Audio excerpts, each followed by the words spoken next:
pero sí é para xente consumidora. Consumidores de dereitos dos estados. Por iso, para iso, a Esquerra Europea,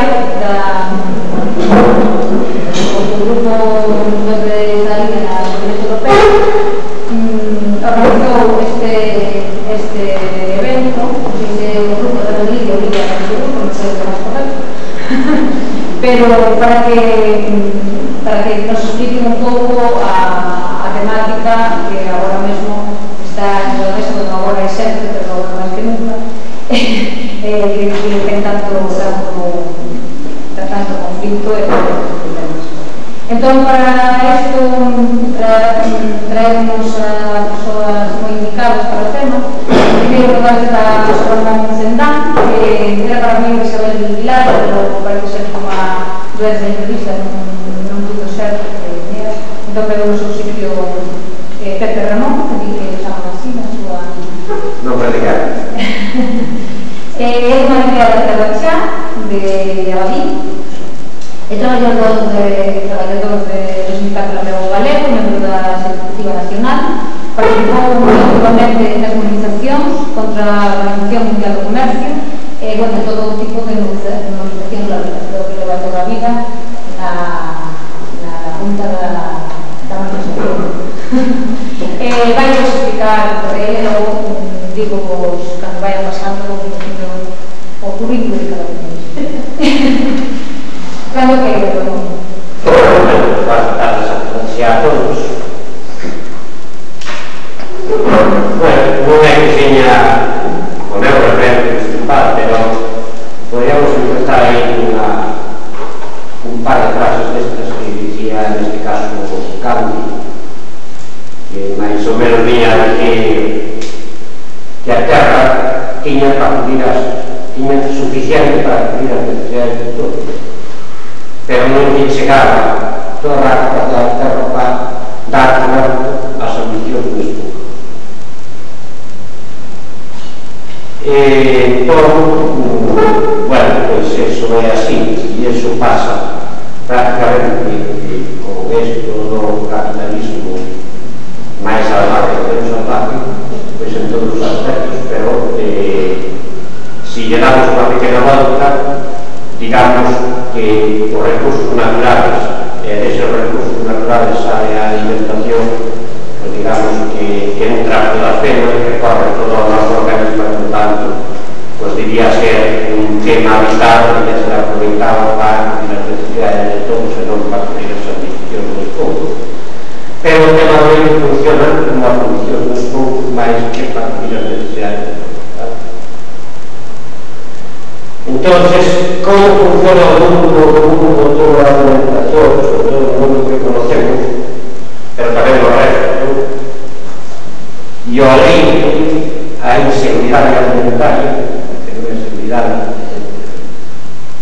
Bueno, tengo para mí máis atrás, que non me dice que moito tempo. E en diciembre do 2009, pois coincidiu estar presentando aos sindicatos como membros que son de Vía Campesina, e, bueno, pues estamos nunha conferencia interministerial da Organización Mundial do Comercio dos 185 países en Hong Kong, e realmente, pois, era un problema porque a Vía Campesina, que é unha organización de pequenos labregos, pois, seguramente foi a organización que foi capaz de xuntar máis xente nas grandes movimientos contra a globalización, que seguramente foi o actor tamén principal, pero con moitos máis resultados que de Europa, que de outras partes, en América Latina, de parar o Acuerdo de Comercio das Américas.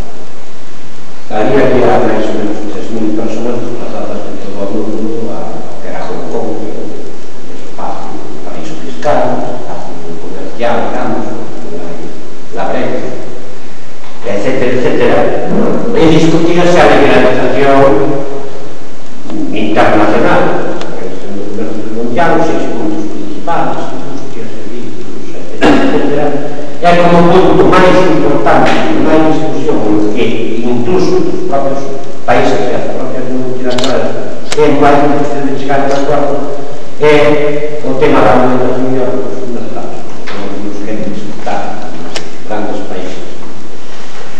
E entón, pois, bueno, pois a Madrid tivemos unha movimentación destas multituras, etc.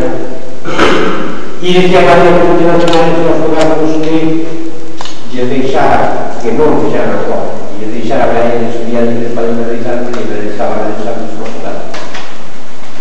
E eso non está o que está pasando. Non hai cerrada a ronda de Doha, pero está habendo acordos regionales, que está negociando con os Estados Unidos, que se está negociando con o Mercosur por parte da Unión Europea, que acaban de cerrar os Estados Unidos parte do Pacífico, que é cerrado China con outra parte de Asia e algunos países de outras partes do mundo, etc. E eso supón, pois, deslocalizar.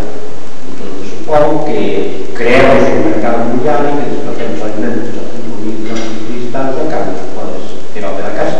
E por eso falo da inseguridade alimentaria, porque cando se convierte neso, pois, digamos que ningún país decide cal é o seu modo de producción agrícola, cal é o seu modo. O objetivo cultural é tampouco dar as súas reservas diversificadas as súas posibilidades de alimentos, senón que, como os podemos comprar na China, pues da igual. Non sei que isto.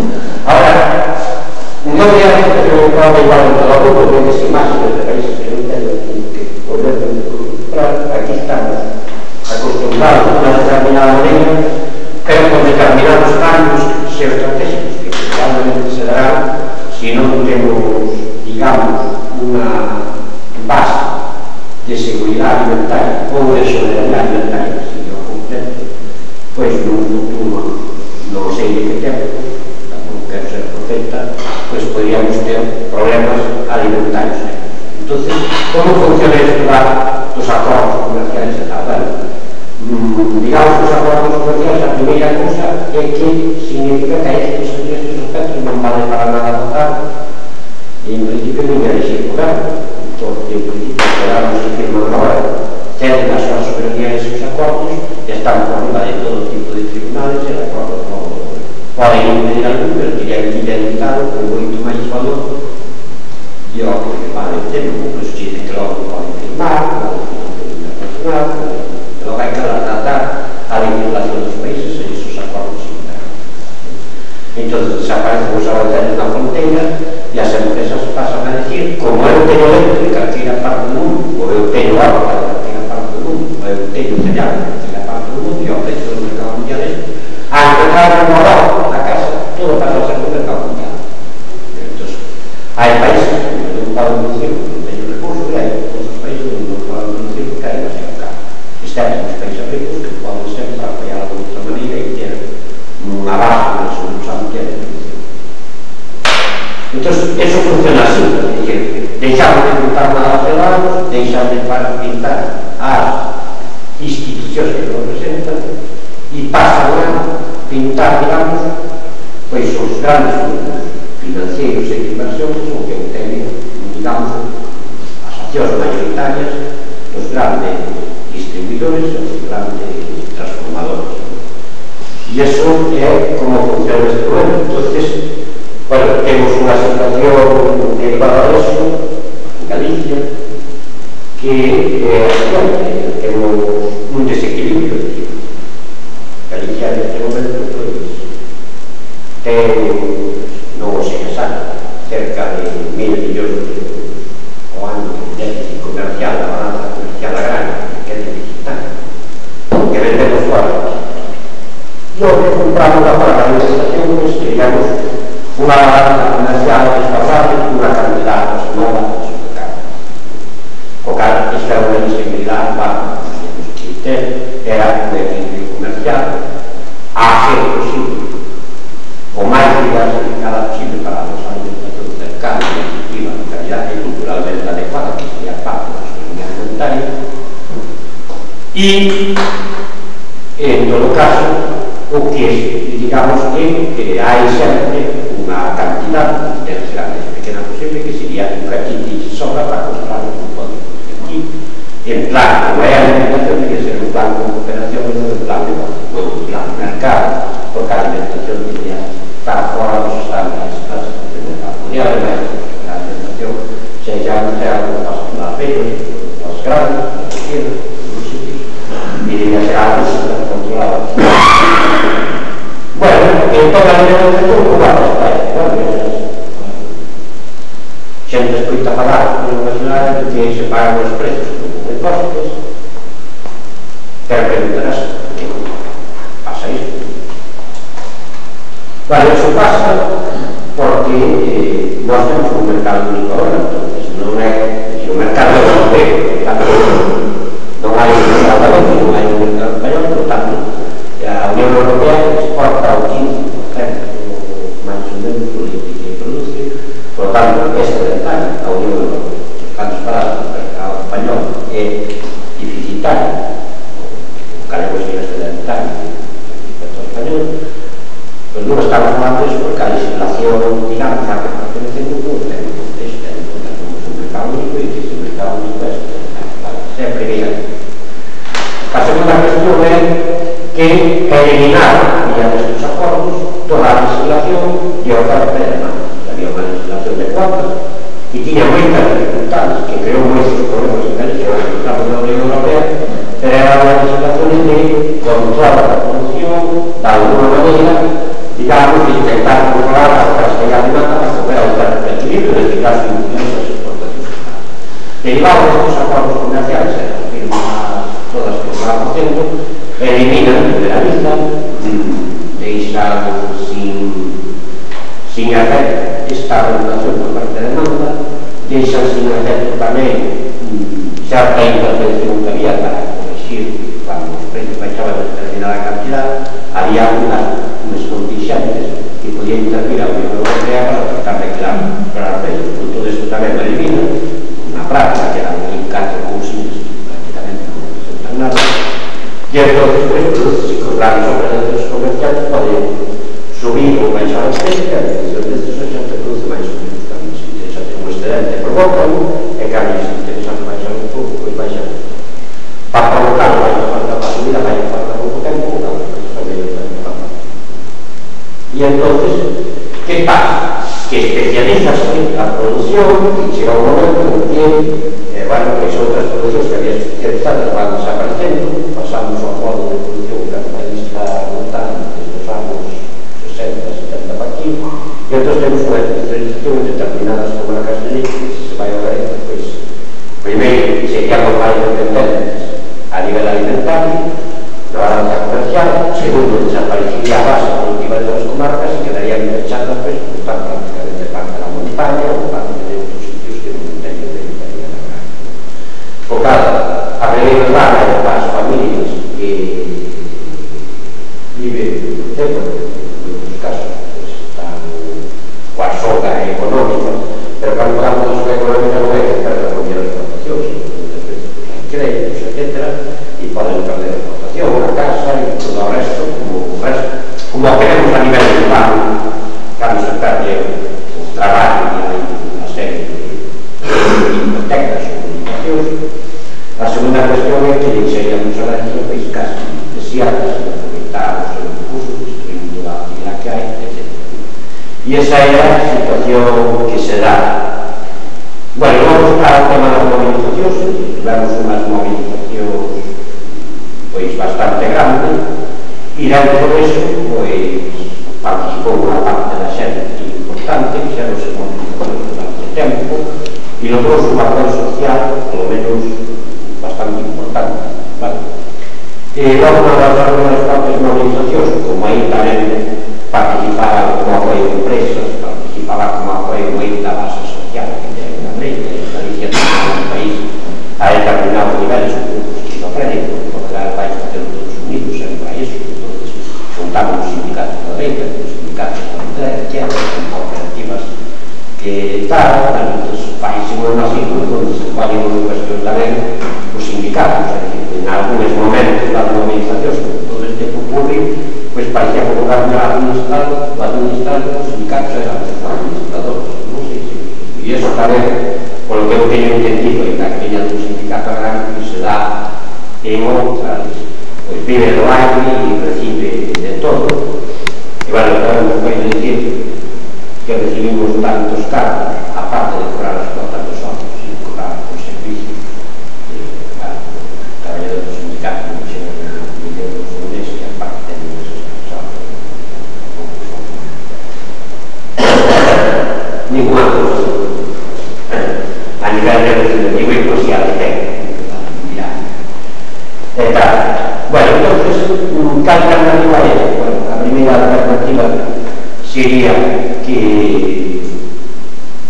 o tema agrario teña todos os estados a adaptar unha seguridade alimentaria básica e unha soberanía alimentaria. A soberanía alimentaria sería la definición que hai todas as plataformas que son extendentes, esto nació na Vía Campesina, que tratou de compartirse con o resto da sociedade, e a soberanía alimentaria o reino de cada pueblo, como pode ser o galego de cada estado ou de cada grupo de estado, dependendo da organización que haxa en cada sitio, a definir o modelo de producción, o modelo de alimentación, pero sempre basándose en que esa agricultura seja sostenible, respetuosa e que non aborte o recurso, e que a comida que seja cercana, seja nutritiva, pero que a veces é incluso culturalmente adecuada.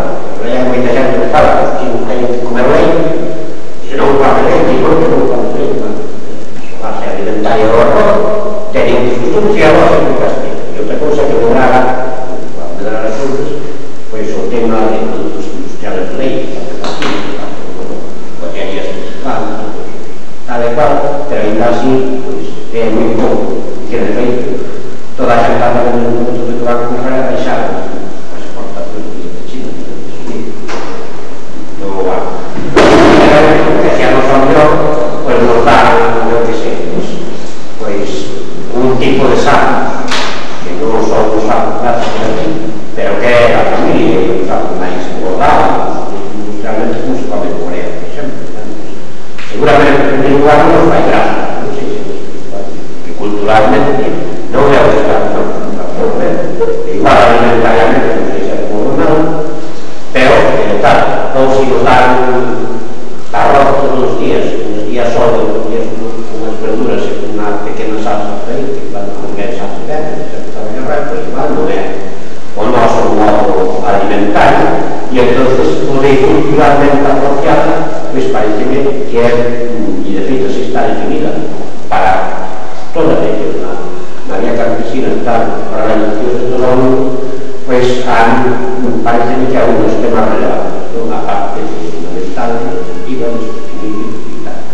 Pero, digamos que todos os acordos comerciales, os gobernos de ley, digamos que tenen os organismos, e logo todas as institucións, pois, digamos que pasan destes principios elementales e básicos de seguridade, pasan da frase que dicía ao principio, que a terra dá para todos, que dá normalmente en cercanía, tal, e o que se dedican é a anotarla para tratar de satisfacer o egoísmo e non para satisfacer as necesidades da xente. E alguna organización, como é o sindicato da Leuga, pero non outros que estaban nesta organización, pois parecemos que esta é unha reflexión fundamental para o tema. Entón, eu falaría agora só un minuto para iniciar o tema e falaría para os próximos seguintes. É unha auténtica barbaridade que o único leito, e en principio é máis preferible, en principio é mellor, porque en principio é máis barato propio, é o leite das vacas pastadas. Hai unha minoría de leite das vacas pastadas, pero hai. Pero as empresas non teñen ningún interés en distinguir e, polo tanto, nós non atopamos no linear este leite que é producido por vacas en pastoreo. Isto non é producido, eso non é vamos diferenciar, porque hai interés a diferenciar. Eu vou dicir unha cousa. O omega 3 que se fala, se é pastoreo, que é moi ben completo, é as fariñas, e o omega 3 con semillas e tal, é un non, o seu circuito, e ainda que se analiza daos índices, non funciona no organismo, por exemplo. Entón, realmente, pois é unha barbaridade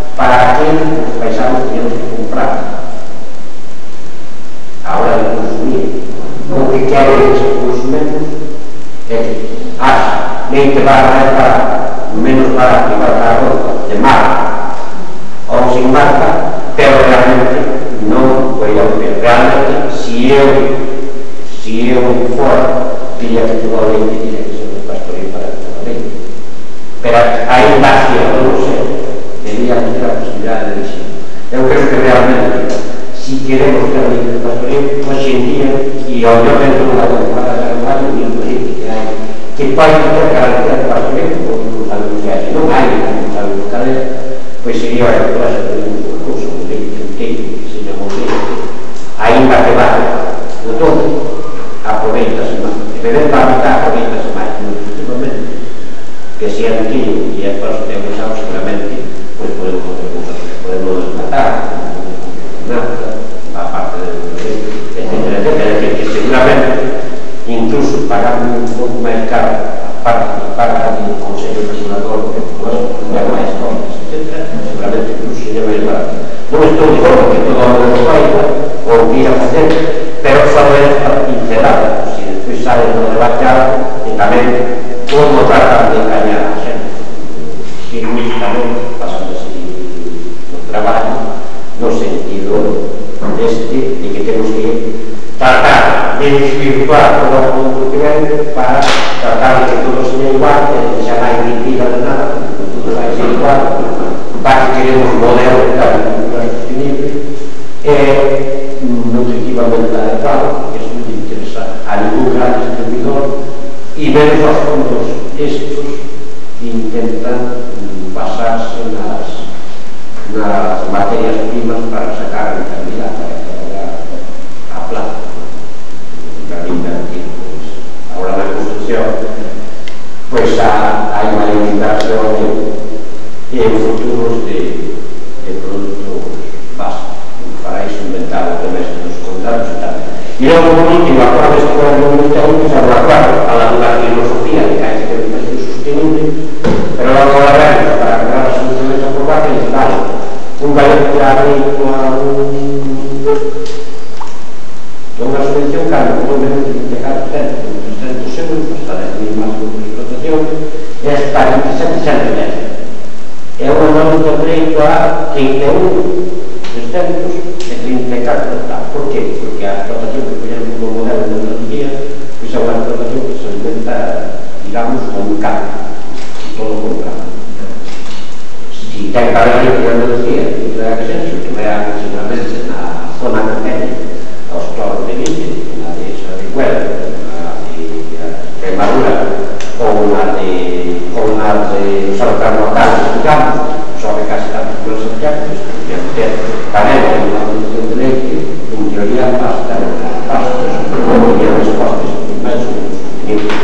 Entonces, non sei, toquei varias cousas, seguramente, como veio o máis rural, non entenderán moito, pero iso é porque seguramente aclararán mellor os que veñen agora, e pois, si queréis que vos aclarar algo das cousas, posiblemente deste no coloquio, pois, a vosa disposición, é nada. Cofundador da cooperativa Consumo Consciente Árbore, cofundador de COP57, ex-dirigente de Comisións Obreiras, membro do Consello de Operación da cooperativa Sinerxia, e Manolo di que ante o pico do petróleo ou cambiamos o modelo productivo, económico e social ou vimos o coche. Así con el grupo. Bueno, en primer lugar agradecerle ao Grupo de Esquerra Europea, Izquierda Nórdica, a posibilidad de estar aquí. En primer lugar, en segundo, eu quero felicitar públicamente e personalmente a Lidia por o acto de dignidad que fai exactamente 2 días do Parlamento Europeo, como un Borbón non foi elegido por ningún de nós, foi a presentar as súas credenciais. O sea que eu felicito públicamente, pasalle a toda a compañía, na laboa por esa dignidade que tuvestes, porque parece ser que un parlamentario e parlamentarios que teñen algo de dignidade, que iso non ten precio. Bueno, vamos, en primeiro lugar, que dicemos que eu non son especialista en leite, nin carnes, nin nada disso. Pero sí que veño a aportar, para o meu punto de vista, algumas reflexións, algumas ideas, en todo caso, algumas ideas forza que poden valer para intentar salir do marasmo que estamos porque esto se produce cíclicamente, no é para toda a línea, a raíz de non sei onde, o peixe de non sei que, son ciclos, e aquí teño que dicirlo entre Carlos Marx, unha vez máis, que a contradicción entre a relación de producción e os medios de producción, porque claro, se os que producen a riqueza non se benefician desa riqueza, non vamos ver, logo aí que cambiar o modelo productivo. E entón, creo que marco nos estamos movendo. Hai 3 días se firmou o tratado do Pacífico, o tratado Pacífico, hai uns días, e a piques está a nosos lomos e a nosas costas de firmar o tratado transatlántico, e iso ten moito que ver con o que estamos discutindo. Porque que quero que se hai algo que eu creo que aquela frase do momento da globalización que prensa globalmente actúa globalmente, para isto venos como anillo de dedo. E eu, a verdad, teño que decir que eu creo que a esquerda política e social todavía non aterrizamos nesta región. Andamos un couso, con palabras, con mensajes do pasado, non aterrizamos na verdade.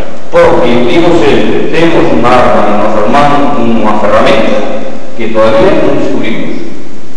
E temos que poñer a marcha, por menos descubrirla. Entón, centrándonos nese marco global da Unión Europea globalmente actual, realmente aparece unha cosa para mí, un personaje que por honesto e por sincero sempre recorda que somos o que facemos. E o resto son palabras bonitas, análisis, foros, discusións, pero se non cambiamos a nosa actitude, pois non avanzamos.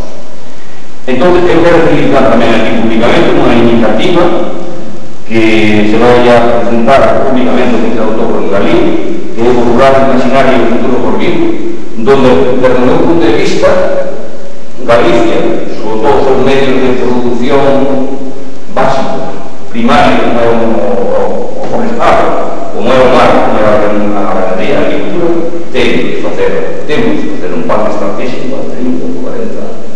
Se non nos equivocamos unha vez máis. Temos que ter unha visión de corto, medio, de longo plazo, neste camino que dicía o compañero, no tema da soberanía alimentaria. Porque é certo que nos anos 60 a Lidia Senra sabe ben que se nos presentou a nivel internacional para a revolución verde, que era para introducir todos os químicos que non é, e que non son rápidos, son rurales tamén. Non quero dicir que eu recollí cosas para os camiños para fazer a obra, non podo renunciar a onde veio. Eu digo con honra, Entón, queria dicir que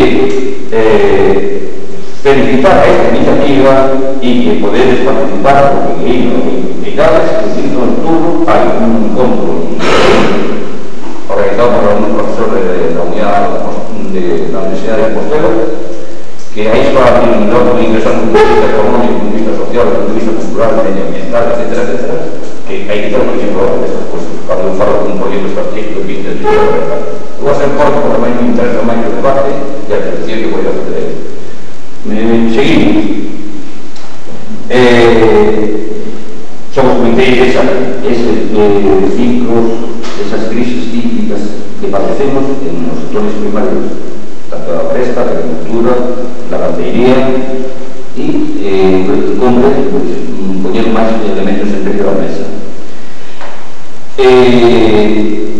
Eu non teño aquí representado, teño como un fundador de algo e quero dicirvos que vai a ser, nos empezamos un proxecto sin ter un peso da lei de la peseta, primeiro non constituímos como asociación, despois como cooperativa, o 2 de xuño de 2001 vamos para 15 anos de cooperativa e de peseta de proxecto, que nós nos movemos fundamentalmente por 20 principios filosóficos que poñemos na realidade, que é o que nos interesa a mí, que nos debe interesar a nós, que nos movemos desde con un capitalismo hasta o principio de economía social. O principio de economía alimentaria é un tema básico, porque, non sei se sabedes, nos van a introducir o Tratado de Libre Comercio, e xa estamos facendo ahora, porque sabedes que España, dentro da Unión Europea, é prácticamente o único país que está autorizando os procesos transgénicos, e sobre o tema transgénico hai un momento falar, non o van a introducir aquí ahora, pois é que, xunto con os sindicatos da Unión Galego e Álvaro, pois conseguimos na primeira plataforma, non sei que acorda a lista de antitransgénicos, e iso quedou así como un poquinho no aire. nós falamos sempre do principio da autogestión da clase traballadora, dos consumidores, de todo aquilo que podemos facer na sociedade, a autorrealización, o principio de transparencia, o principio de participación é básico, o principio de consumo consciente, de valores éticos, de comercio xusto. Claro, para nós é unha honra que o noso consumo podamos fijar por hacer nos territorios do terceiro mundo, ou eso que se chama terceiro mundo, pero nós tamén queremos aplicar un criterio nas relacións entre o primeiro mundo e o terceiro, pero tamén entre o primeiro mundo. De feito, nós estamos traballando, e o iba a contar máis patiante, de que os productores da Galiza pois vayamos en esa misma dirección. Por qué? Porque sabemos que máis de 50% pouco de Galicia non pretende abandonado, e iso é un empobrecemento para a saúde. Iso non tamén tratamos de aplicar ese mismo criterio en Galicia, de relación entre o primeiro mundo tamén. Tratamos de aplicar o afogo energético, o principio de relación estratégica, que é a relación entre os conductores e o consumidor, que neste caso nós, aplicar circuitos curtos, quer decir que hai unha forma energética, unha relación estreita, etc. O principio de reducción, o principio de reutilización, o principio de socialización. Para nós é un tema básico.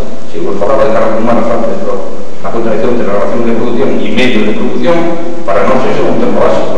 Nós, en partida, temos todo socializado. O temos todo. Para ver e para ahora. Principio de confianza, principio de solidaridade. Nós somos un proxecto evidentemente solidario co planeta, cos animais, somos unha guardia vegetariana ou láctea, e coas persoas. E tamén iso é un principio básico de unir a ciudad político-social e a solidaridade. E por último, bueno, tamén traballamos sobre o principio de cooperación, como estamos sobre, tenemos unha asociación de cooperativas que é Sinergia, que é un membro nunha medida, en algún tempo, somos 100 e pico de cooperativas, que, bueno, decimos con esta crisis estructural do capitalismo do ano 98, 97-98, pois o mundo cooperativo foi que non só de destruir empregos, non de crear máis emprego. En Galicia é unha ferramenta moi importante que cando os xóvenes que dicen que son os mellores preparados das generacións presentes, comparadas con os presos, digo, aí tenes unha ferramenta que tenes, pero para eso hai que autoorganizarse, hai que ser consciente. E desde os poderes públicos, neste caso aquí hai un parlamentario europeo, é o parlamentario galego, eu creo que é unha ferramenta que hai que comunicar moito máis, e agora que ao menos avanzou algo no Concello, que eu sempre visito, no Concello da Marea, ou parecido, con a candidatura da Unidade Popular, aí teñen un campo de traballo, primeiro concienciado para organizar e estimular proxectos de economía solidaria.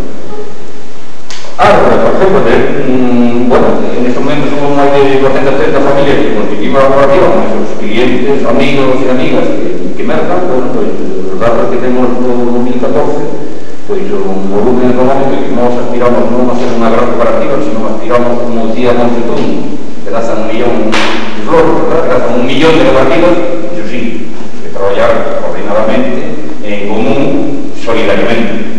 Porque na medida que os grandes proxectos se construían, tamén a roza dos peligros. Os peligros é eróxico. Un exemplo de peligro foi eróxico. Esas cousas hai que aprenderlas incluso, a veces con praxis negativas. Vamos a ver, cando eu digo que tratamos de aplicar o principio de comercio xusto entre o primeiro mundo, eu escoito por aí, os acordos que hai, que se ve, que se está pagando o precio do leite, entre 20 e 30 e tanto, está nesta última acordo que é, que non é, etc. Onde non temos productores, o que compramos directamente e non venden a nós, como é a arqueixar, nós que pagamos o leite do leite a 1,2 euros. Estamos aplicando o principio, para un 5, tremendamente orgulloso. Pero ahora, son os 11 días de frente, a un 25, e cando ve, de Carballiños, unha concura, unha cooperativa tamén, a un 25 e nós até lle pagamos os cortes de unha pequena cooperativa. Entón, se non somos solidarios, temos que ser solidarios na economía social. E quero diciros unha nova moi importante que siga en torno á cooperativa. Digo a experiencia do Nedes, por exemplo.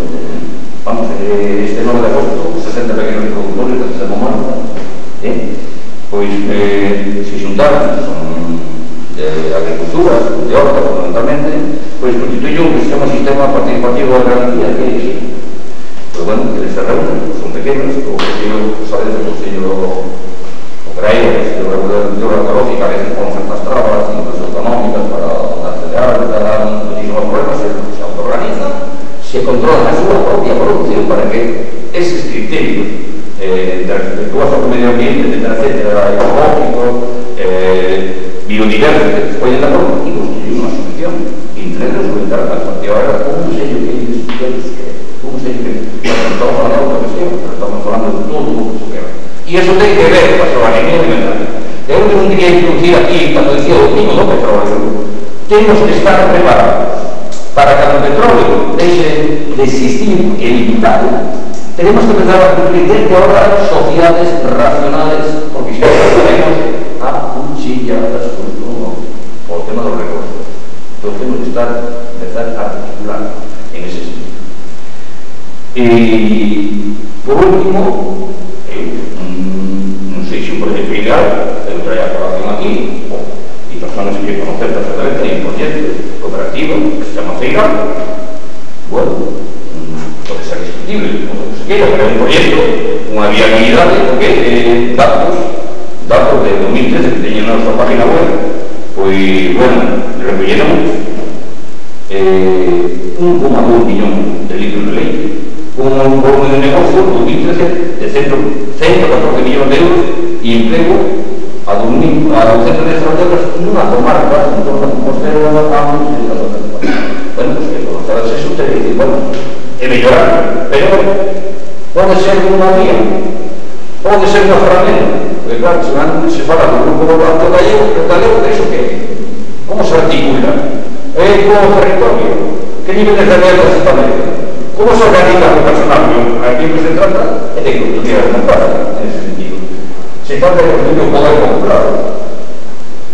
Eso lo deixo aí para os que, bueno, de alguna maneira podamos entender. Y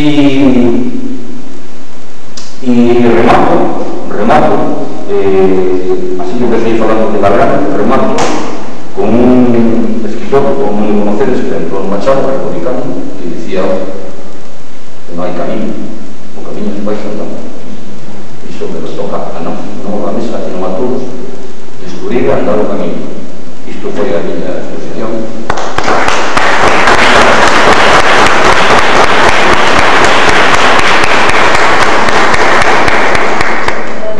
Cando ainda era niño, comenzou a colaborar con xente da ciudad Abel Galarrega a mediados dos anos 60, non?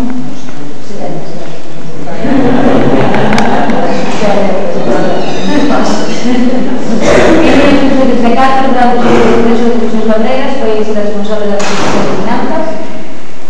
5 anos máis tarde, en 1989, estudou a Secretaría Xeral do Sindicato Gallego Galego, durante os cursos do primeiro Congreso. Participou en diversos encontros internacionais, representando a Vía Campesina, Movimento Labrego Mundial, que agrupa a organización de Reino África, Asia e Europa. Ademais, integrou activamente nos 3 foros sociais europeos, celebrados en Florencia, en París e en Londres.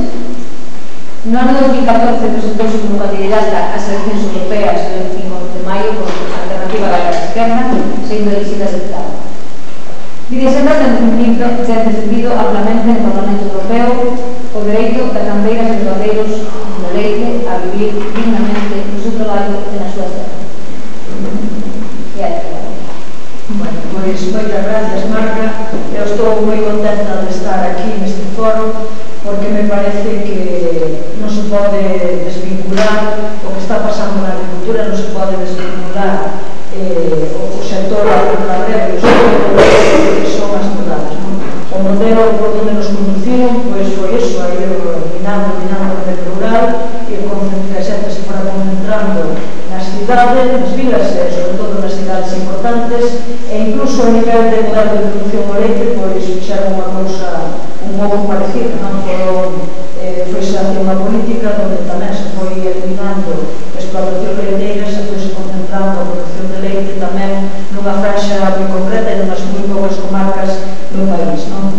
E creo que temos que debatir a sociedade e sobre todo desde a esquerda, eu coincido aí con Manolo moitísimo, en que temos que debatir moi ben que agora queremos porque non vale todo. En esta normalización viamos que había unha amalgama moi grande de intereses, que efectivamente a situación ahora mismo está complicada para todo o mundo, pero que non todo o que se movía, ni todo o que se reivindicou nesta grande normalización sobre o país, o podemos apoiar de esquerda. Non podemos apoiar todo o que se move, todo o que se está pedindo desde os distintos grupos do sector. Entón, dito así un pouco isto, eu que quería, bueno, primeiro dicir que a crisis esta do leite responde, é unha crisis europea, que non é só de Galiza, a crisis do sector lácteo neste momento haina en toda a Unión Europea, e as raíces desta crise arrancan do que xa aprobamos para o mundo foi esa decisión de liberalizar o sector leiteiro, de poñer fin a todo o que era a política pública no sector leiteiro. Neste momento non hai política no sector leiteiro, deixouse o sector totalmente nas mans das empresas do sector e da distribución, das empresas de comercialización e distribución do leite.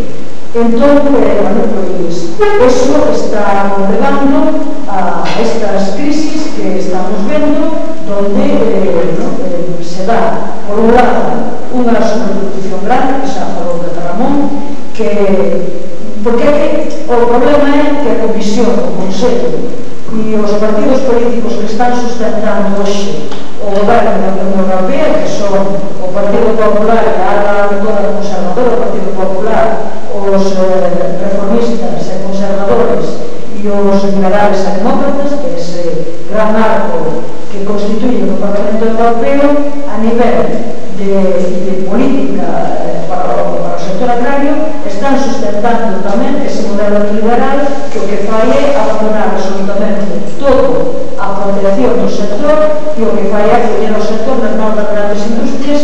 E o planteamento que se nos dice continuamente é que hai que modificar, hai que liberalizar, porque o mercado internacional presenta unha oportunidade moi interesante, neste caso para o sector lácteo, que é o que estamos falando.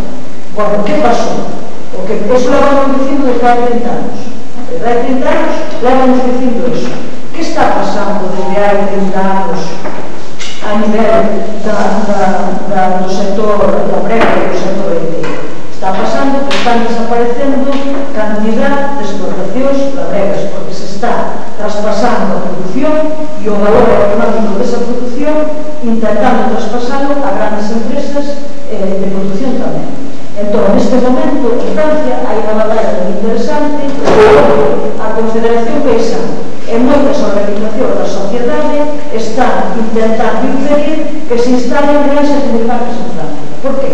Bueno, primeiro, eso significa concentración da produción, significa que cada granxa de 1000 vacas que se pon, polo menos poderían vivir 20 granxas dun tamaño normal, vivindo, e que, ademais, a nivel medioambiental, eso conleva un impacto brutal, porque a concentración de 1000 vacas nun espacio pequeno é terrorífico a nivel de gases para a atmósfera, pero tamén a nivel de contaminación do suelo das aguas, non? Entonces, está habendo neste momento esa batalla, está habendo e está se ligando na Unión Europea, porque o modelo desta non política leiteira camiña cara que a moi corto plazo na Unión Europea podemos acotar que compre 10.000 granxas de 1000 vacas producen o que hoxe producen 650.000. O mismo leite que hoxe están producindo 650.000 granxas. Claro, eso significa a eliminación de moitos postos de traballo directos, pero tamén indirectos. No medio rural e nas cidades, porque as cidades tamén teñen moita vida en base ao rural. Eu xa digo o mismo exemplo. Aquí no país empezamos a decir que os pequenos teñen que desaparecer cando se empezou con todo o debate da modernización, de que era a Unión Europea, de que había que modernizarse. Bueno, modernizarse era concentrar a produción e que desapareceran moitas explotacións. Decíasemos que canto as explotacións mellor. Bueno, nestes 25 anos de Unión Europea, en Galicia, teñamos 90.000 explotacións de leite no ano 90, e hoxe temos menos de 10.000. Estamos nas 9.700. A crisis que houve no sector lácteo foi moitísimo máis forte que moitas outras crisis que ten habido no sector. Os pequenos mellor ten moita máis dependencia dos bancos, están moito máis endeudados, traballan moitísimo máis, teñen moito menos tempo libre e viven moitísimo máis estresados.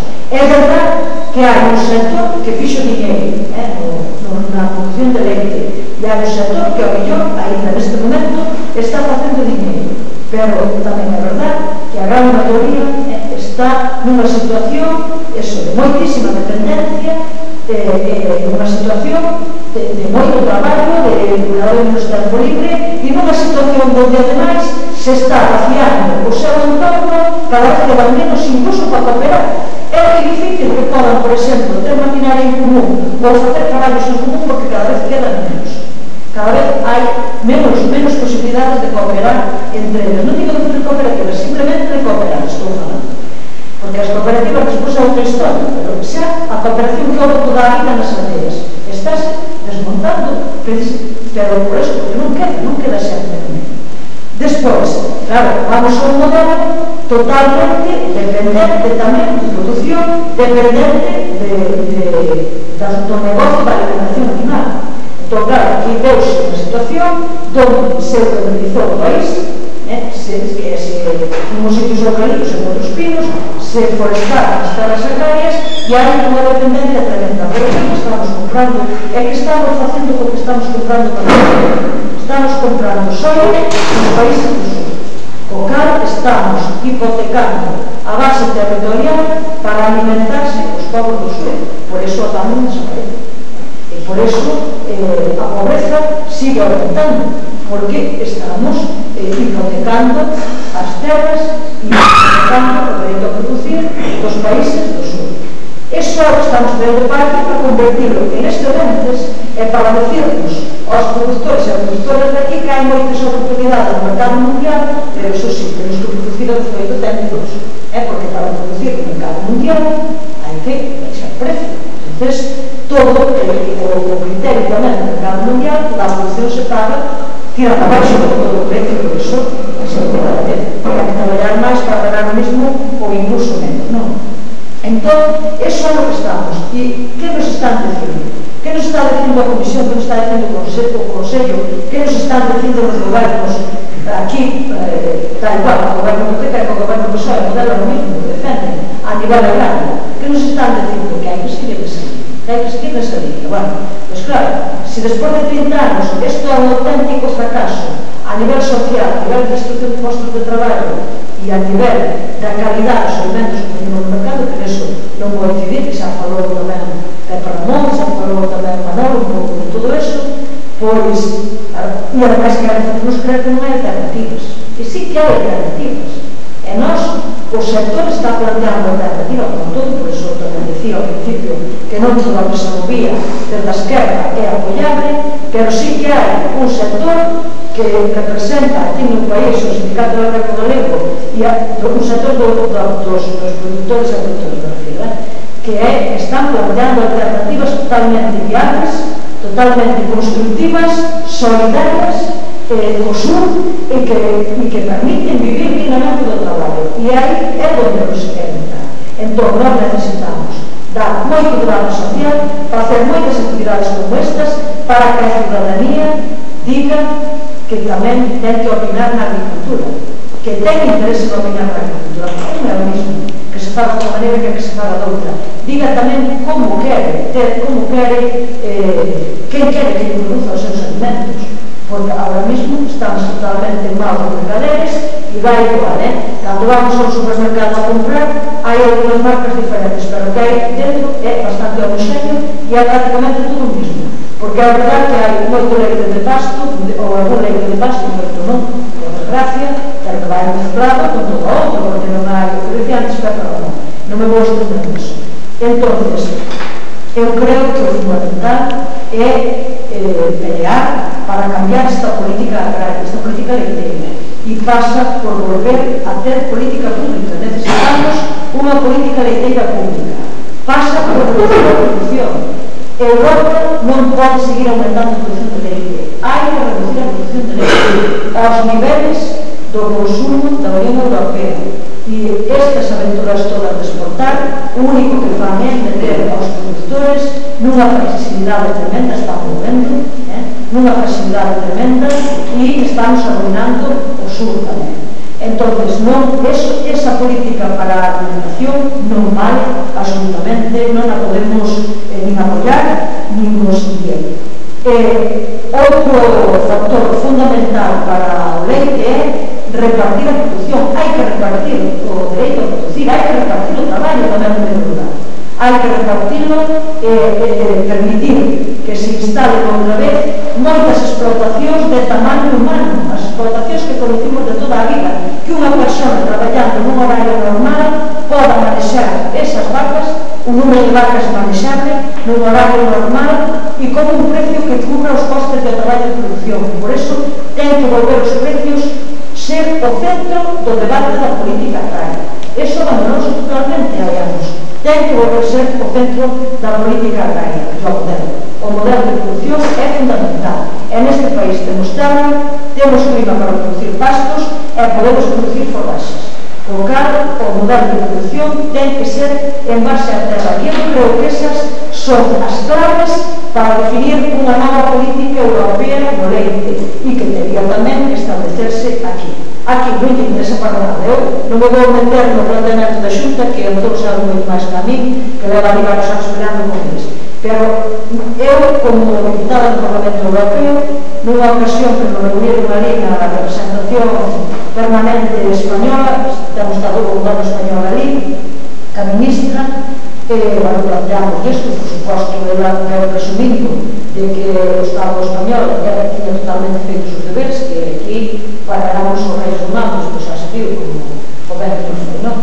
Pedimos unha entrevista para xuntarnos con ela, Antonio, porque está levando a agricultura no Parlamento Europeo, Xoan Fajardo, porque está levando pesca, e eu, que estou levando a agricultura e pesca no Parlamento Europeo, para falar da problemática que había na pesca en Leite, en aquel momento xa estaba fervendo a cousa, e o que nos contestou é que non tiña axenda. Pois pensades, se pode consentir que unha ministra que é do ramo da agricultura, que leva a agricultura e que leva a pesca, e medio ambiente tamén, que che diga que non ten axenda para reunirse con diputados dun país onde a pesca e a agricultura son fundamentais e que ademais estaban con problemas da pesca e o leite estaba xa empezando a ferver. Parece que as alternativas hai máis, e poñendo estes puntos básicos e empezando a discutir a ver como se articula é a alternativa que non só para nós, senón para todo o sector que é como nós a nivel da Unión Europea. E aí o deixo.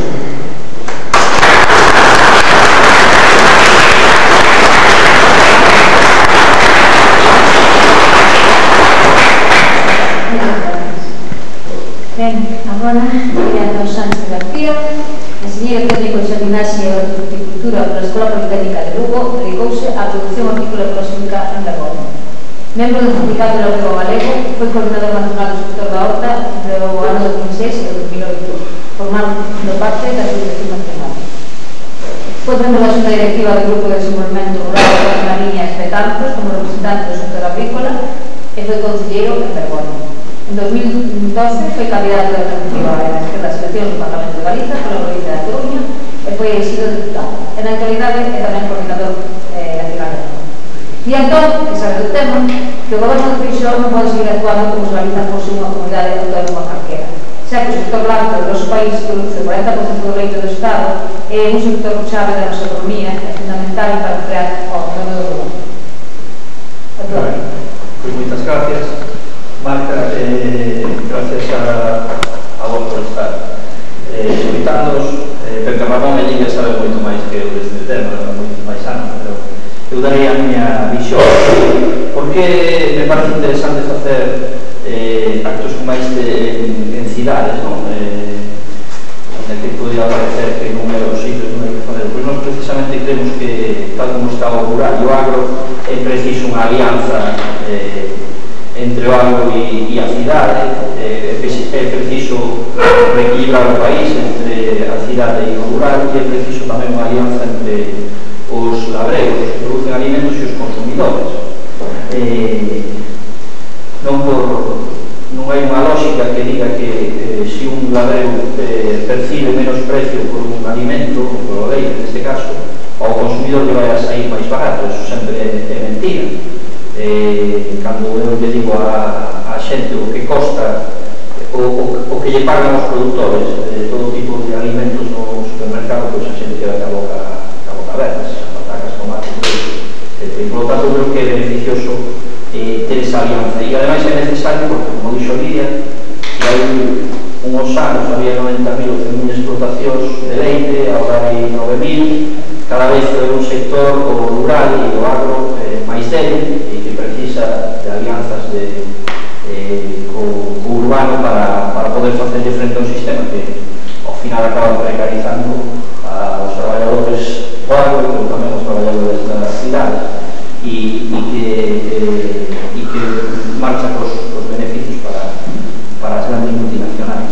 Nós apostamos por un país, Galicia, máis equilibrado, donde non se siga alimentando esa dinámica de concentrar a poboación no eixo atlántico nas cidades, porque é unha lógica do capitalismo de expulsar a xente rural, convertidos en consumidores, mano de obra máis barata, desertizar o rural para ter máis recursos máis facilmente explotables, o monte para a pasta de papel, as minas, etc.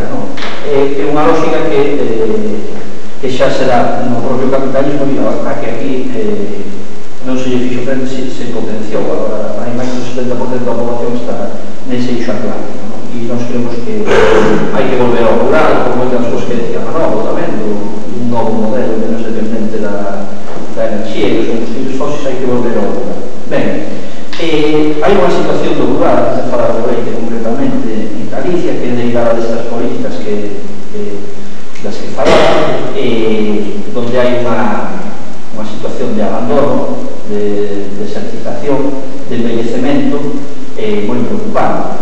Antes de Ramón de zonas donde non hai leite siquiera, a provincia de Ourense, donde non hai leite xa é un auténtico deserto, e entón é donde hai os maiores lumes de todo o país. Só decir que en Galicia, eso que fala da crise demográfica, e o Partido Popular só quere centrar nisso da natalidade, pois hai que darlle un cheque de bebé ou a parejas, pero non quere ter bebé.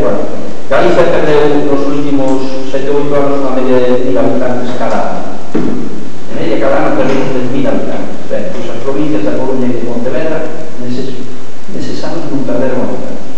O que quere decir que todos eses habitantes, algún máis, están perdendo nas provincias do interior, do rural. Si na media do país hai unha media de idade de 41 anos, no rural xa estamos por 47 anos. A pérdida de explotación xa falou Lidia en Calera, pero que hai un dato que eu sempre repito, son moi pesado, pero como se volvo a decir, as estadísticas de titulares de explotacións agrarias son dramáticas para mí.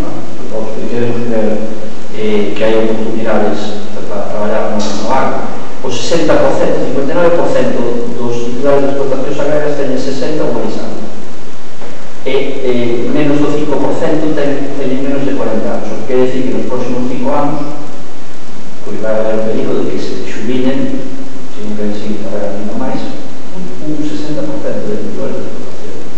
E iso é a situación que hai. Nun agro moi pouco diversificado, con sectores que non están desenvoltos, como a horta, a froita, a agricultura ecolóxica, etc., que están moi pouco desenvoltos e que só se especializou no leite. Aquí se nos vendeu que todo Galicia iba a ser para producir leite. Eu conto unha anécdota de meu avó que me contaba que cando foi este plan que viñamos do Ministerio de Agricultura, con isto da autonomía non milloramos moito, pero viñan de Madrid e decía por todos os sitios a implementar o modelo, xuntaron ali en Lubre, Percoto, que é un sitio condicións para excepcionais, pois as terras parcelas pequenas, un clima moi bo, bueno, xuntaron allí a toda a Barroa e dixeron aquí vai haber axudas só para producir leite, hai que poner pastos, hai que tal, e se produce leite, e vai ser así, e ali preguntou, bueno, pero unhas patacas para a casa, que non é, non, hai que o futuro non é, se van os fillos a comprar o supermercado, o sea, foi así, o menos ali os abuelos que nos fixeron caso, montaron en Canadero, foron máis inteligentes, pero aí se especializou Galicia nada máis que no leite. Non é bom, pero o que hai que reconocer é que hoxe hai comarcas onde a economía se sustenta principalmente no leite e no que produce de aí para arriba, ¿no? de insumos, de veterinarios, de servicios, etc. Hai comarcas que si desaparecen as explotacións se veñen abaixo, ¿no? do pouco que queda, e por eso nos ponemos énfase en defender o lácteo, como dixo Lidia, defendemos na urxencia de que non desaparezcan máis explotacións, pero tamén defendemos a necesidade de cambiar o modelo, no que estamos. Un modelo que eu entendo a xente que ten unha ideoloxía neoliberal, eu podo entendelo, e que pense que a liberalización e a desregulación é positiva para o mundo. O que non entendo, a pesar de ser neoliberal, é que un gobernante en Galicia, a pesar da súa ideoloxía, aposte por un modelo que perxudica ao propio país e que non lle favorece en ao propio país, non? A liberalización, sempre digo, é a liberdade das multinacionais a maior liberdade das multinacionais para decidir e para planificar, e que é o que está pasando, e aquí non se decide si hai máis libertad ou menos, sino si controla algo que pode ser democrático ou público, que non sempre é democrático, pero ou público, ou si controla directamente Mercadona ou empresas como Carrefour ou Alcampo, non? Entón, o que digo que non entendo como Portugal se quiere defender os intereses de Galicia aposta nas negociacións da política agraria común por un modelo que desregulariza, que liberaliza e que enfocado á exportación, non? Cando foron as negociacións da PAC, a conselleira e Feijóo decía que se había un mundo de oportunidades para Galicia, porque iba a poder exportar leite, etc. A China, a México, a unhas barbaridades tremendas, non? E entón, non se avisaba calquera que fuera os dedos de frente, o que podía significar ao final do sistema de cotas, non? O sistema de cotas é que por lo menos garantizaba que quixera comprar leite, pois yo tiña que comprar a que non tiña, e a xente que ten unha cota, pois por lo menos tiña unha garantía. O liberalizar, os efectos desta liberalización xa estaban máis estudiados porque se fixeran en outros países, non? E se decía claramente o que podía pasar nun escenario con cotas. Pois eso, ben, do modelo xa falaron eles, pero eu vou decir que incluso dentro dese modelo, dentro dese apoio por este modelo, os deberes que non fixo a Xunta de Galicia, non? E as desventaxas que tiñan os gandeiros en Galicia diante dun mercado sin cotas. Ben, diante dun mercado sin cotas, unha desventaxa que ten en Galicia, porque o normal é que haixa unha alta volatilidade de precio do leite, que baixen os precios de media, cando se liberaliza. Hai países excedentarios do norte de Europa que aumentan a produción, que están aumentando moita produción, van a baixar os precios. Bueno, pois unha das desventaxas que tiña Galicia era o que xa se dixo aquí, que dependía, é unha produción de leite que depende moito da compra de queixos para a alimentación do gando, paradóxicamente, que é unha auténtica barbaridade este país. E entón o custo de producción se nos decía que era máis alto porque temos que comprar os queixos. É unha barbaridade, digo, porque están chegando barcos de soya todos os días ao porto da Coruña para alimentar o gando galego, cando por outro lado cada vez se abandonan máis terra, non? Que poderían estar producindo os pastos por unha falta de políticas de ordenación do territorio, se están ocupando por eucaliptos ou se están deixando simplemente a mano, non? E Esa é unha desventaxa. Bueno, podrías decir, bueno, vamos a competir na exportación, apostamos pola liberalización, pero durante estes últimos 30 anos preparar o país para, por lo menos, producir unos costes de producción máis baratos, baseados na producción de forraxes de aquí, e ainda encima todas as cuestións que pode haber volatilidade nos precios dos piensos, que é o que aí está salvando a situación, porque non están moi caros agora, non? Eso non se fixo aquí, non se fixo ordenación do territorio, non se fixeron políticas nese aspecto, ao contrario, se impuxo un modelo de producción en base a piedra. E por outro lado, outra desventaxe é a transformación do leite. O leite é un produto, en principio, bueno, pode haber de vaso, pero é un produto que non llegaría tanto valor como pode ser os queixos, os yogures, etc. Pois no tema da política industrial transformadora do leite, pois tamén se puderon facer outras cousas. E o que fixo o Partido Popular no goberno foi traicionar constantemente o sector cando quixo de descubrir o grupo Galega no seu momento, e a última mostra foi cando había a posibilidade de que Feiraco e outras cooperativas collesen a planta do Teiro de Rei que deixara Leite Pascual, e o Partido Popular todo o que non controla, que non lle gusta, e apostou por 5 cooperativas poñendo ao frente a dos tenían que ser alcalde do Partido Popular, de Rozúa e de Palas de Rei, e en 3 anos dilapidaron 8,5 millones de euros de dinheiro público, un desfalco tremendo, vedas con gandeiros, as cooperativas en quebra, etc. E foi simplemente porque a feira que estas cooperativas non se debían de controlar políticamente. Por lo tanto, boicotearon a intención de agruparse ao sector, non? E por último, pois tamén ter unha normativa onde se protexa pois algo o eslabón máis débil da cadea, que son os gandeiros, neste caso unha cooperativa, unha normativa que protexa, que non se venda perdas, que non se utilicen os alimentos como fruto reclamo, que non se extorsione os gandeiros para firmar contratos con determinadas condicións, etc. E ese traballo tampouco se fixo. Non é posible a supervivencia das explotacións se non hai protección.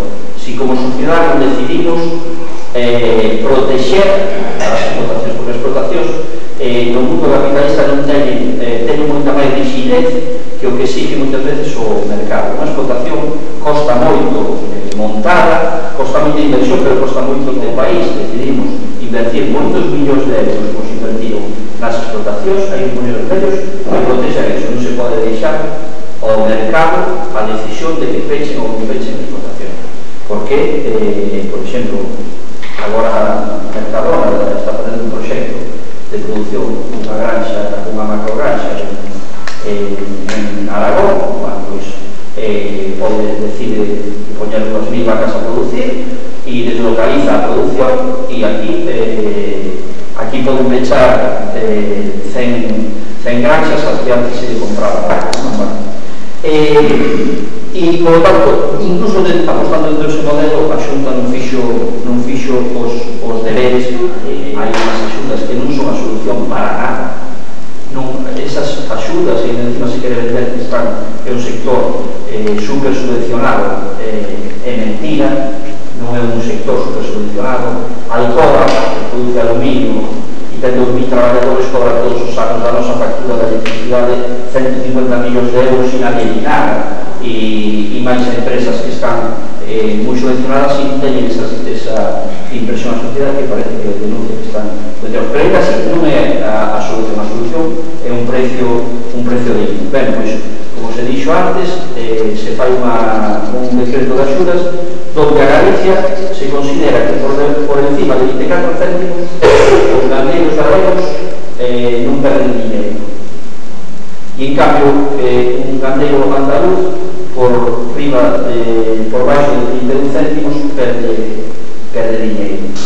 Os que nos decían eso de la competitividade están primando modelos ineficientes, subvencionando tal, bueno, e que Galicia, diante dese discriminación non salte a denunciarlo, pois dá mostra de como se actúa, non?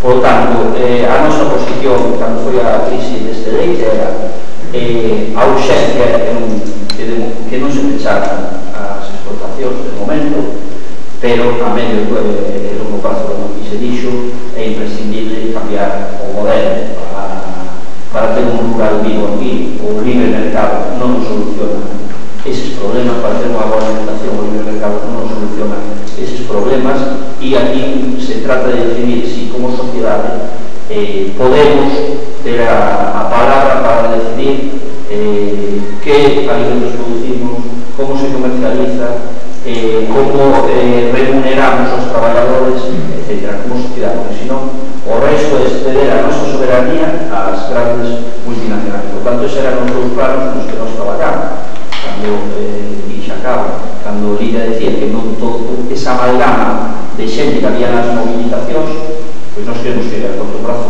creo que non a urxencia que non se pecharan explotacións, pero o modelo que defende incluso algún dos gandeiros, pois nos creemos que leva inexorablemente a reducción de explotacións e a que queden moi poucas explotacións moi intensivas e que non van a solucionar o problema do abandono rural de Galicia ni a suministrarnos de alimentos xa non me entro máis, xa me parece bastante.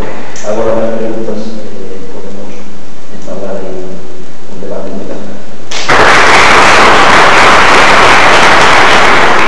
Como que as damas distribuidoras en los supermercados non les interesa que estamos de palabras, ¿no? Sin embargo, nosotros, por ejemplo, se les ha diferenciado, no sé si se ha diferenciado con calidad, ¿no? Pero sí que hay saberos, hay otros que no tienen ningún tipo de utilidad, si son baratos, estamos en el rural también.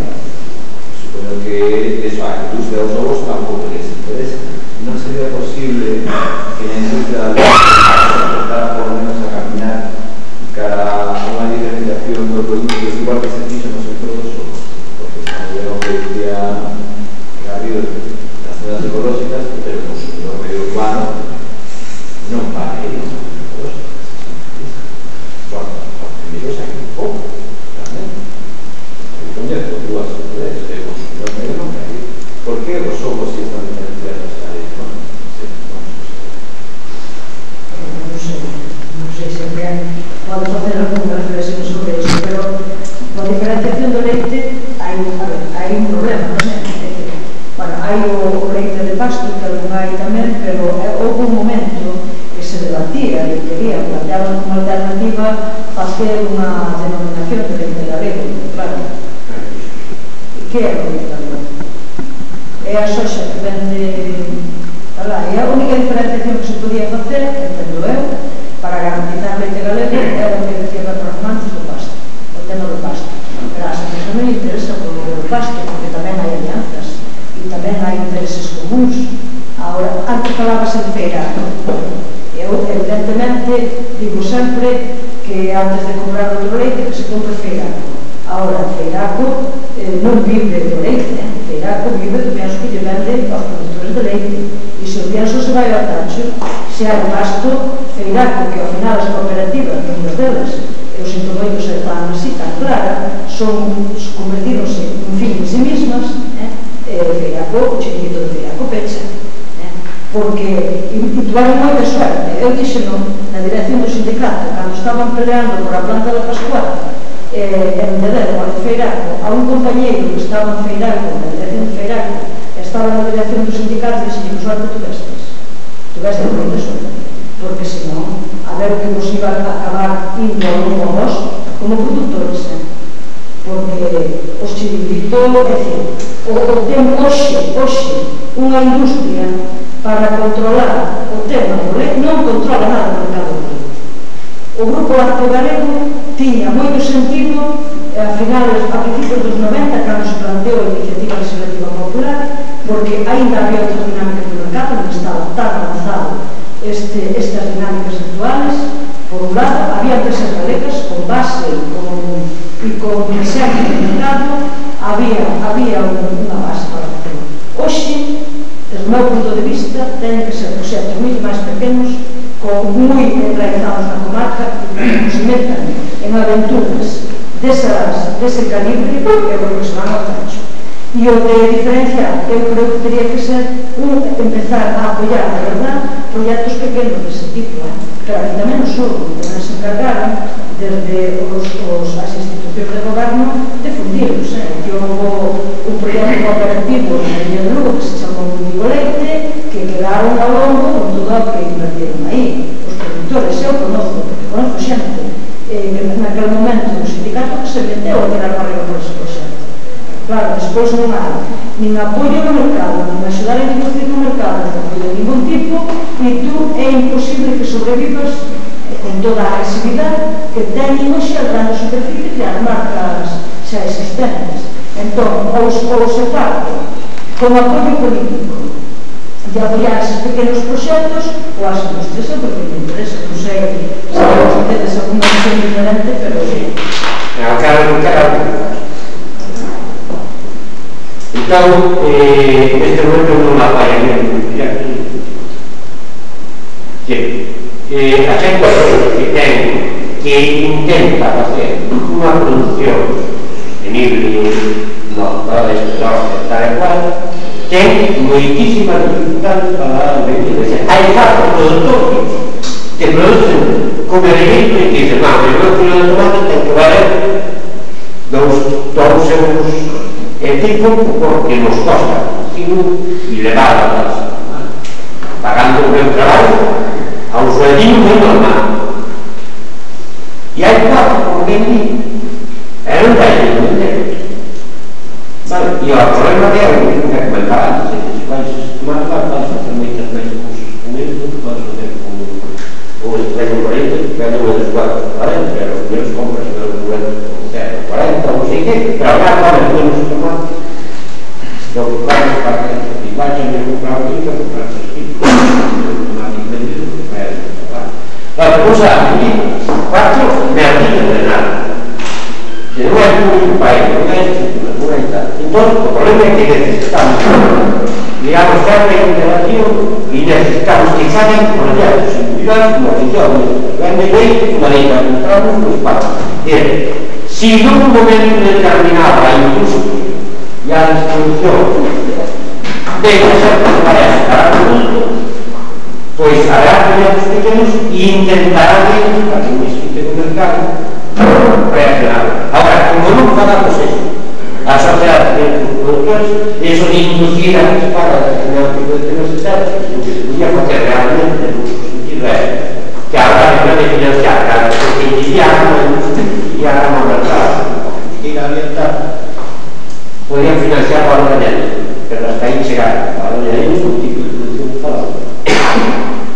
20 queixos distintos, postres, no sei cuánto, que non está llamado, pero non que estamos falando aquí de produto de calidad directa e tal.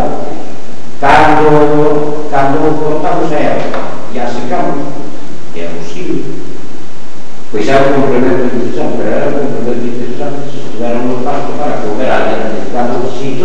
Se non pode ir a la planta, la vaca non ci va a determinados ácidos selectivos porque cada se limpia, el cardero no se limpia. Y si non temos esos ácidos selectivos, digamos que parte do leite que comemos la cagamos, non estamos falando mal de todo, non, digamos que non temos os ácidos selectivos, pasa a mirar a declarar la lactosa, etc., porque somos únicos animales,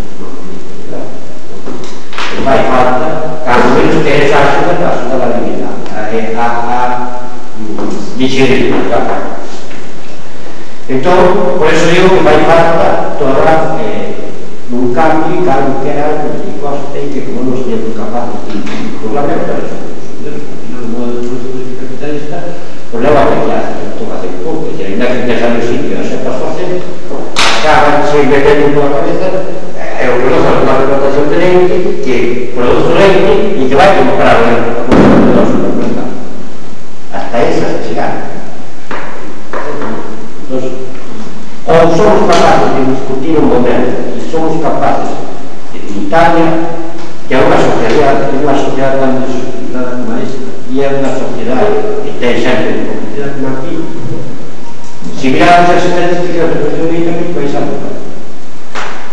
E, sin embargo, o leite que se vende para industrializar as fábricas é máis ou menos o mesmo preço que aquí, con pequenos diferencias. Iso que quere dicir?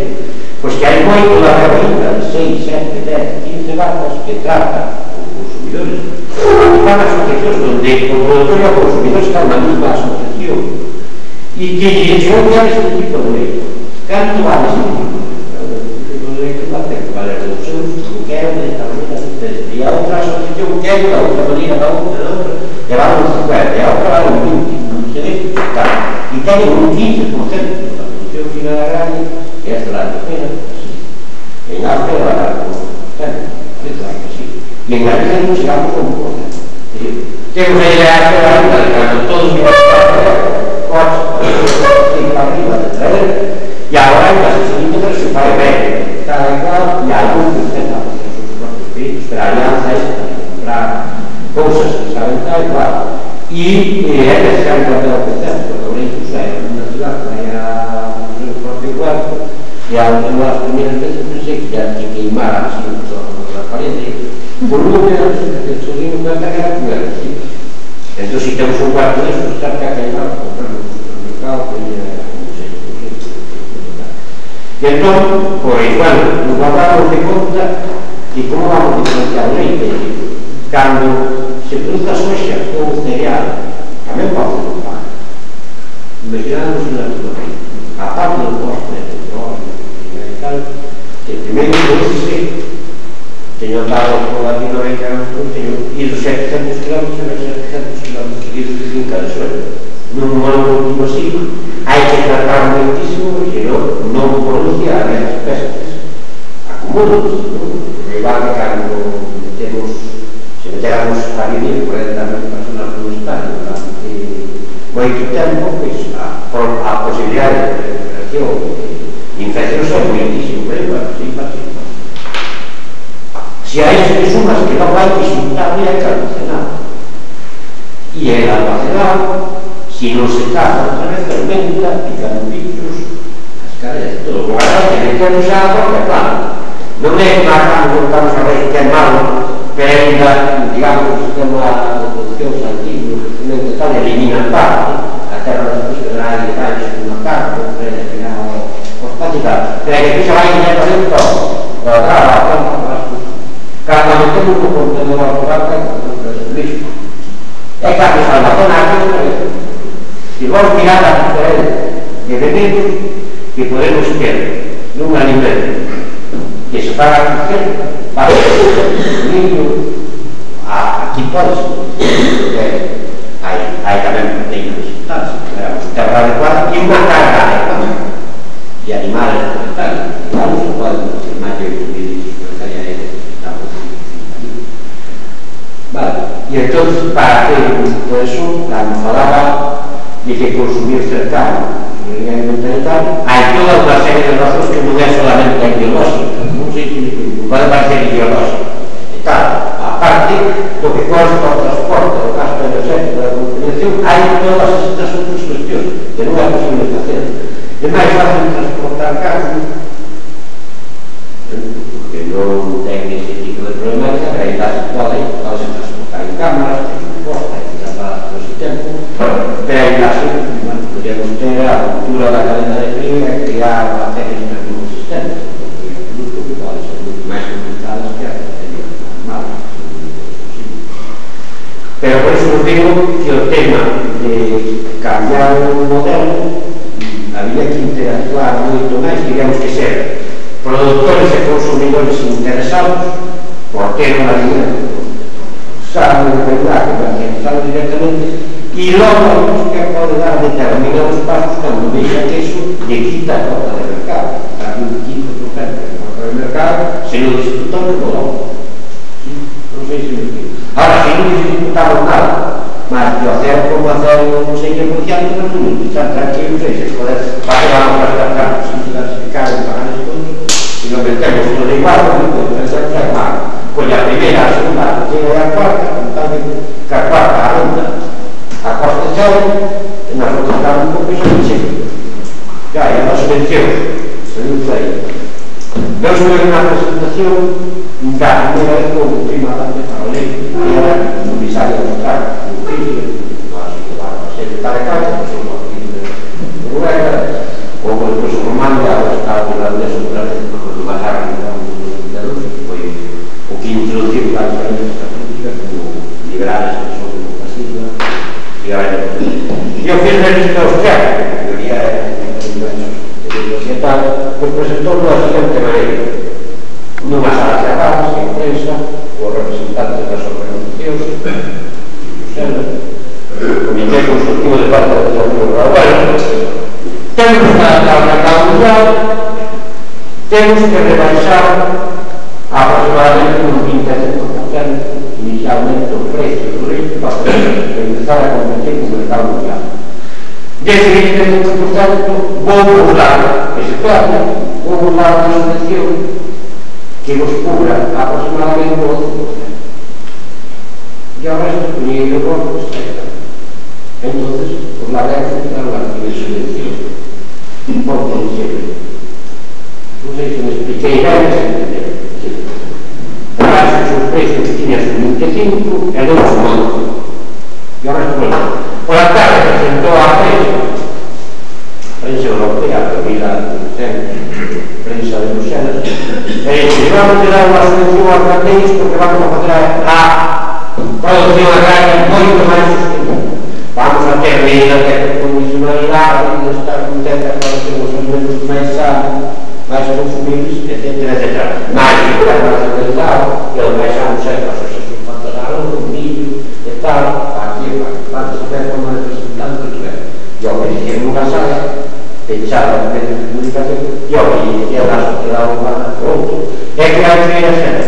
E dixeron as autoridades a sociedade humana. Agora, a grupo dixeron que se non o creen en outros sitios, están os discursos, pois aquí en Galicia eu creo que pasou ao tempo aqueles que cada vez ya andaba as vacas pola coleta e todos eran agrarios e queríamos ser urbanos. Eu creo que estamos en todos os entenderos, é que temos que ir ali, é que temos interesados en que tipo de producto queremos e cada cosa.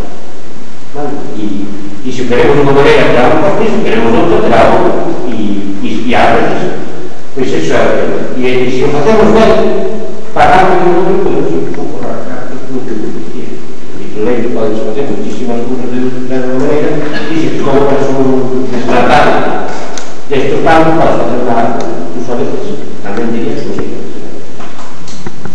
un pasteurizado, isto pode ser xa interesante. Un crudo, un que antes desnatado, que primeiro xa o sistema de solución perde, rompe o tema de micronutrientes, e logo o sistema do que ese tamén non empieza a quedar igual. Así, tamén lo digo, claro, va a ser claro. Igual é que queda recuperado, biólogo, que trabalha para o industria, dirá que non, que mete semillas de niño, e se igual que os gallos regados como los perros, e como é agora, non funciona. Non sei se... Bueno, pero a diferenciación que nos pone a industria, ¿no? Y como a diferenciación que lle interesa, non é certo, hai huevos camperos e huevos de leite, dez clases de leite, pero non interesa e non lle interesa poner o orixe da leite. Claro, a industria pode que decir. Pero a diferenciación da leite si está remontada, pero non é fácil. Porque a industria o que decide